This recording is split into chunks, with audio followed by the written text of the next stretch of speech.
രാമചന്ദ്രാഭിഷേകം ശ്രീരാമചന്ദ്രാഭിഷേകം സീതയാ സഹിത രാമചന്ദ്ര രഘുവീരരാജ്യാഭിഷേകം ശ്രീനീലകണ്ഠാഭിഷേകം ആഞ്ജനേയ പരിസേവ്യൻ ധീരഭരതാഭിപൂജ്യൻ വീരലക്ഷ്മണ കുമാര ശത്രുഘ്ന സോദരാർച്ചിത പദാബ്ജൻ ശ്രീനീലകണ്ഠ ഹൃദയേശൻ രാമചന്ദ്രാഭിഷേകം ശ്രീരാമചന്ദ്രാഭിഷേകം. നമസ്കാരം പ്രിയമുള്ളവരെ, വാൽമീകി രാമായണത്തെ ആസ്പദമാക്കിയുള്ള നമ്മുടെ ചർച്ചയുടെ ഇന്നത്തെ ഭാഗമാണിത്. ആദ്യമേ തന്നെ എൻ്റെ സർവസങ്കല്പങ്ങളും ഭാരതീയ ആചാര്യ പരമ്പരയുടെ പാദപങ്കജങ്ങളിലും വാഗ്ദേവതയും ശക്തിസ്വരൂപിണിയുമായ അമ്മയുടെ പാദപത്മങ്ങളിലും എൻ്റെ ഗുരുനാഥനായ ജഗദ്ഗുരു സ്വാമി സത്യാനന്ദ സരസ്വതി തൃപ്പാദങ്ങളിലും എൻ്റെ പരമഗുരുവായ ബ്രഹ്മശ്രീ നീലകണ്ഠ ഗുരുപാദരുടെ പാദപങ്കജങ്ങളിലും ഇത് കേട്ടുകൊണ്ടിരിക്കുന്ന നിങ്ങൾ ഓരോരുത്തരുടെയും മഹാഗുരുവിൻ്റെ പാദപത്മങ്ങളിലും ഈ പവിത്രമായിരിക്കുന്ന ഇതിഹാസകാവ്യം നമുക്ക് നൽകി അനുഗ്രഹിച്ച വാൽമീകി മഹർഷിയുടെ പാദപങ്കജങ്ങളിലും ആ ധന്യമായ സങ്കല്പം കൊണ്ട് പവിത്രമായിരിക്കുന്ന നിങ്ങളുടെ ഹൃദയങ്ങളിലും പൂജാപുഷ്പങ്ങളെന്നോണം സമർപ്പിച്ചുകൊള്ളട്ടെ.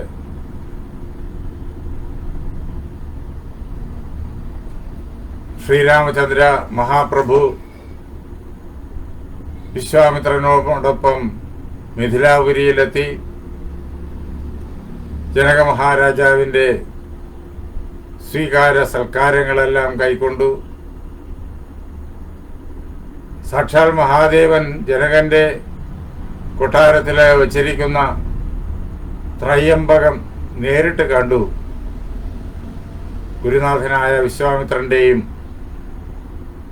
ജനക മഹാരാജാവിൻ്റെയും അനുവാദത്തോടു കൂടിയിട്ട് ആ വില്ല് അദ്ദേഹം കാണുന്നതും എടുത്ത് ഉയർത്തുന്നതും അതിൽ ഞാണേറ്റുന്നതും വില്ല് കുലയ്ക്കുന്നതും അത് അതിൻ്റെ നടുക്ക് തന്നെ രണ്ടായിട്ട് ഒടിഞ്ഞ് ഘോരമായ ശബ്ദത്തോടുകൂടി നിലം പതിക്കുന്നതും ലോകം മുഴുവൻ ഞെട്ടി ഭയം കൊണ്ട് ആകെ വിവശരായി തീരുന്നതും ഒക്കെ നാം കഴിഞ്ഞ ദിവസം കണ്ടു.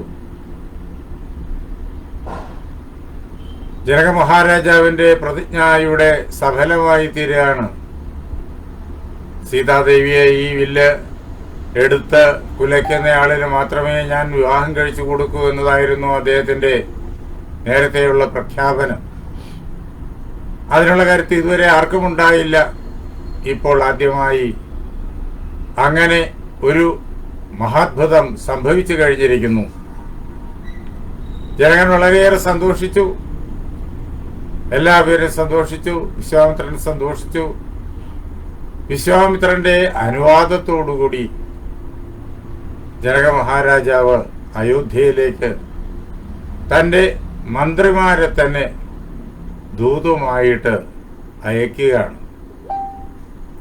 അവർ വളരെ വേഗത്തില് 3 പകലുകളുടെ സുദീർഘമായ യാത്ര 4-ാം ദിവസം രാവിലെ അവിടെ എത്തിച്ചേർന്നു. മഹാരാജാവായ ദശരഥനെ അവർ കണ്ടു. ദശരഥ മഹാരാജാവിനെ അവർ വന്ദിച്ചു.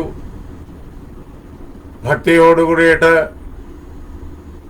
അതേപോലെ തന്നെ ധൈര്യത്തോടു കൂടിയിട്ട്, വിശ്വാസത്തോടു കൂടിയിട്ട് അവർ കൈകൂപ്പിക്കൊണ്ട് അങ്ങേയറ്റം വിനയാന്വിതരായിട്ട് ദശരഥ മഹാരാജാവിന്റെ സമീപത്തേക്ക് അവരെ ജനക മഹാരാജാവ് പറഞ്ഞയക്കാനുള്ള കാരണം കേൾപ്പിക്കുന്നു. വളരെയേറെ സ്നേഹത്തോടുകൂടി, വളരെയേറെ വിനയത്തോടുകൂടി, വളരെയേറെ ഭവ്യതയോടുകൂടി ജനക മഹാരാജാവ് ഒരു സന്ദേശവുമായിട്ട് അങ്ങയുടെ സമീപത്തേക്ക് ഞങ്ങളെ അയച്ചിരിക്കുകയാണ് എന്ന് അവർ പറഞ്ഞു. എന്നിട്ട് അവർ ആ സന്ദേശത്തെ മഹാരാജാവായ ദശരഥനെ കേൾപ്പിക്കുകയാണ്. കൗശിക അനുമതേ വാക്യം ഭവന്തം ഇതമബ്രവീത്. കൗശികന്റെ, വിശ്വാമിത്രന്റെ അനുവാദത്തോടു കൂടിയിട്ട് മഹാരാജാവായ ജനകൻ അങ്ങയോട് പറയാൻ വേണ്ടിയിട്ട് ഇക്കാര്യം ഞങ്ങളെ പറഞ്ഞ് ഏൽപ്പിച്ചിരിക്കുന്നു. അദ്ദേഹം പറയുന്നത് ഇപ്രകാരമാണ്: പൂർവം പ്രതിജ്ഞാവിദിത വീര്യശുൽക്കാമാത്മജ. അല്ലയോ ദശരഥ മഹാരാജാവേ, പണ്ടേ തന്നെ ഞാൻ ഒരു പ്രതിജ്ഞ ചെയ്തിട്ടുണ്ട്. എന്റെ പുത്രിയായിരിക്കുന്ന സീത വീരശുൽക്കയാണ് എന്ന്. അതിനു വേണ്ടിയിട്ട് ഞാൻ ഒരു പരീക്ഷയും ഇവിടെ ഏർപ്പെടുത്തിയിരുന്നു. ഇതുവരെ ആരും തന്നെ അതിൽ വിജയിച്ചില്ല. ഇന്നിതാ അത് വിജയത്തിൽ എത്തിച്ചേർന്നിരിക്കുന്നു. അല്ലയോ മഹാരാജാവേ, എന്റെ ഈ പ്രതിജ്ഞ അങ്ങയ്ക്ക് നേരത്തെ തന്നെ അറിവുള്ള കാര്യമാണല്ലോ. രാജാനശ്ച കൃതാമർഷ നിർവീര്യ വിമുഖീകൃത.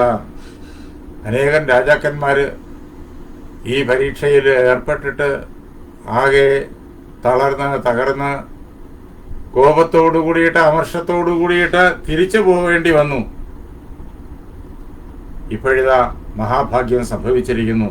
സേയം അമസുതാരാജൻ വിശ്വാമിത്ര പുരസ്കൃതൈഹി എതിർച്ചയാ ആഗതൈ രാജൻ നിർജിത തവപുത്രകൈഹി. ആ വില്ലിനെ യാദൃച്ഛികമായിട്ട് വിശ്വാമിത്ര മഹർഷിയോടൊപ്പം ഇവിടെ എത്തിച്ചേർന്നിരിക്കുന്ന അങ്ങയുടെ ബാലകന്മാർ, അങ്ങയുടെ പുത്രന്മാർ ഇതാ ആ വില്ലിനെ കണ്ടിരിക്കുന്നു, ആ വില്ലിനെ ഉയർത്തിയിരിക്കുന്നു, ആ വില്ലിനെ കുലച്ചിരിക്കുന്നു, അതിനെ ഭഞ്ജിച്ചിരിക്കുന്നു. അങ്ങയുടെ മൂത്ത മകനായിരിക്കുന്ന രാമൻ വില്ല് കുലച്ചു, വില്ല് ഭഞ്ജിച്ചു. അങ്ങനെ എന്റെ ആ ലക്ഷ്യം, വീര്യശുൽക്കയാണ് എന്റെ മകൾ എന്നുള്ളതായ ലക്ഷ്യം, ഇതാ പൂർണ്ണതയില്, പൂർണ്ണ സാഫല്യത്തിന് എത്തിക്കഴിഞ്ഞിരിക്കുന്നു. തച്ചരത്നം ധനുർദിവ്യം മധ്യേ ഭഗ്നം മഹാത്മന. ആ ധനുരത്നം, വില്ലുകളുടെ കൂട്ടത്തിൽ വെച്ചിട്ട് ഏറ്റവും ശ്രേഷ്ഠമായിരിക്കുന്ന വില്ല്, സാക്ഷാൽ മഹേശ്വരന്റെ വില്ല്, അത് അങ്ങയുടെ പുത്രനാൽ ശ്രീരാമചന്ദ്രനാൽ രാമേണ ഹി മഹാബാഹു, മഹാബാഹുവായിരിക്കുന്ന രാമനാൽ,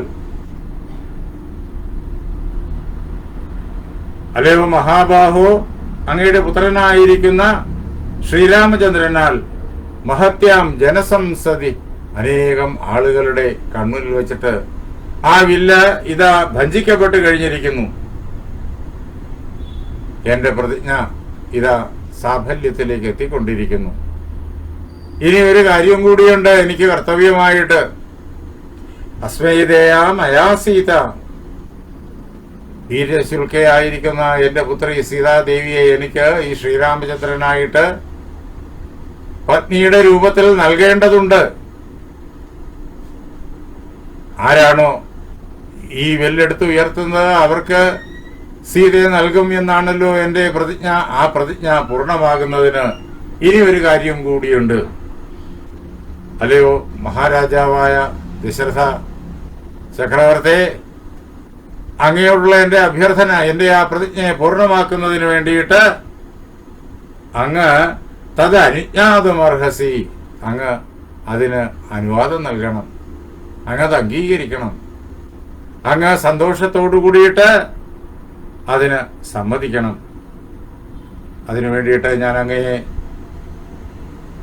ഈ അവസരത്തില് മധുരമായ വാക്കുകൾ കൊണ്ട് എന്റെ ഹൃദയം നിറഞ്ഞതായ ബഹുമാനത്തോടു കൂടിയിട്ട് ഈ മിഥിലാപുരിയിലേക്ക് സാദരം ക്ഷണിക്കുന്നു.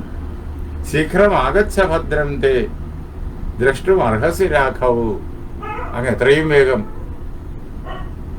ഇതിൽ സമ്മതം കൈക്കൊണ്ടുകൊണ്ട് മിഥിലയിലേക്ക് വരണം. ഇവിടെ അങ്ങയുടെ മക്കൾ രണ്ടുപേരുമുണ്ട്. ഗുരുവായിരിക്കുന്ന വിശ്വാമിത്രനോടൊപ്പം രാമനും ലക്ഷ്മണനും.